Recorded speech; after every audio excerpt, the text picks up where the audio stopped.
house elf's needs. The rain beat against the window panes, tapping on the glass with a continuous, irritating rapping. It was a stormy night.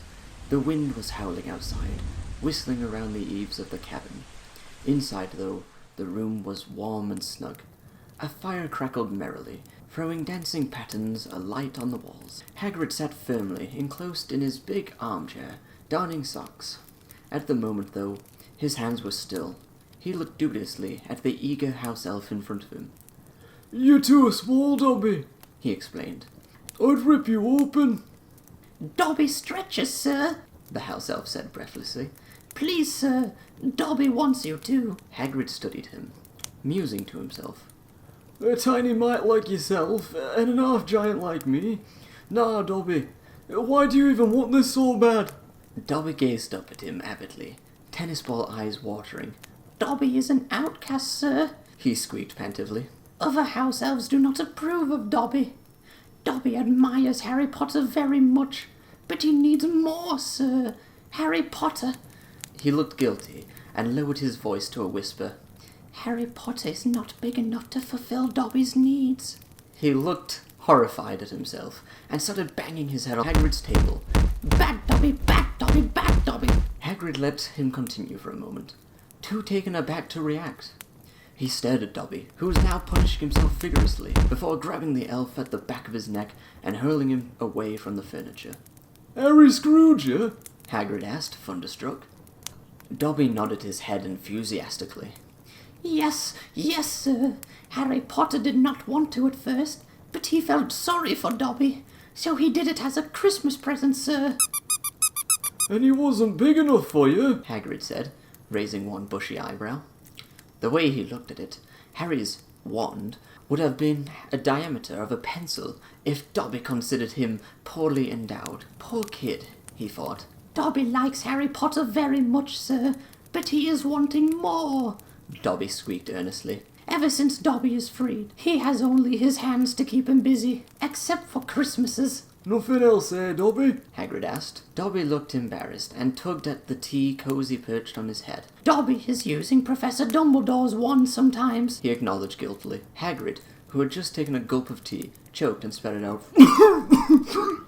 "Dumbledore's wand?" "Yes, sir.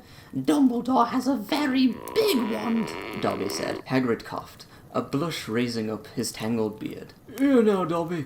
When you say his wand, do you mean his real wand? The one he does magic with?" Dobby seemed puzzled for a few seconds, then nodded so hard his bat-like ears flapped against his skull. "Yes, sir. Professor Dumbledore is doing great magic with his wand," he squeaked. "But is it... Oh, never mind," Hagrid muttered, trying desperately not to think about the house elf's words. Images of Dumbledore and Dobby kept floating up, more to distract himself than to please Dobby. He stood up and put his cup down. "All right, Dobby, bend over and drop your shorts," he said, resigning himself to the inevitable. After all, if Harry had done it, Dobby's eyes filled with tears of joy. "Thank you, sir. Thank you. Dobby has been so lonely." He hastened to comply, turning around and presenting Hagrid with his bare posture. Hagrid groaned at the sight. "Oh." It confirmed his worst fears. Screwing Dobby was going to be like trying to ram a baseball bat through the eye of a needle. A limp baseball bat, he corrected slightly, looking down at his flaccid member. He couldn't even remember being ever less aroused. Did it suffice to say that he simply wasn't an elf person? He looked at Dobby again, considering. Even given that he could somehow fit it in the elf, how was he going about it? Did he stick it in the elf? Or was it more like sticking the elf on his penis? Dobby was still waiting patiently. Meanwhile, the prospect of having sex with him was growing more and more unappetizing. And suppose he did get hurt? The last thing Hagrid wanted was to be found in his cabin, penis smeared with bits of house elf. The more he thought about it, the more convinced he became it was not a good idea. "Dobby," Hagrid said hesitantly. The house elf was shivering in anticipation. "Please, sir, Dobby is not afraid," he squeaked helplessly. Hagrid mopped at the sweat beating on his brow. He didn't want to let Dobby down, but the elf was just too small. Even one of his fingers would be a lot for him. Hagrid opened his hand and looked at the 5 digits. His finger! He had found the solution to his dilemma. Distasteful as it was better than the alternatives. which would leave Dobby heartbroken and seriously injured. He knelt down by the elf, grabbing a bottle of lotion and smearing it liberally on his forefinger. All right, Dobby, He said hoarsely. keep your eyes shut, all right? Yes, sir. Dobby agreed, squeezing his eyes shut tightly.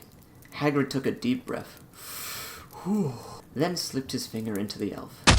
Dobby moaned with pleasure. Oh, Hagrid. Hagrid found that he hadn't been lying. He did stretch. As he moved his finger faster, Dobby's breathing quickened and his cries of delight increased. Yes, sir. Yes, yes, yes. Oh! Hagrid rolled his eyes and kept pushing the finger in, wanting it to get it over as soon as possible. Finally, the house elf came, screaming in ecstasy. As soon as he did, Hagrid snatched his hand back and lurched out of the cabin into the storm. He went straight to the rain barrel, where he scrubbed his finger, at last completely soaked but free of a trace of lotion and Dobby's fluids. He staggered back in. The house elf was gone. The cabin looked exactly the same as it did before Dobby had come. Hagrid breathed a sigh of relief and picked up his socks, planning to resume his daring. He sat down in his chair and leapt back up again. Winky! He asked. From the depths of the armchair, Winky emerged, clutching a butterbeer and hiccuping. She peered at him hopefully. Hagrid, sir. Winky is so lonely. The end.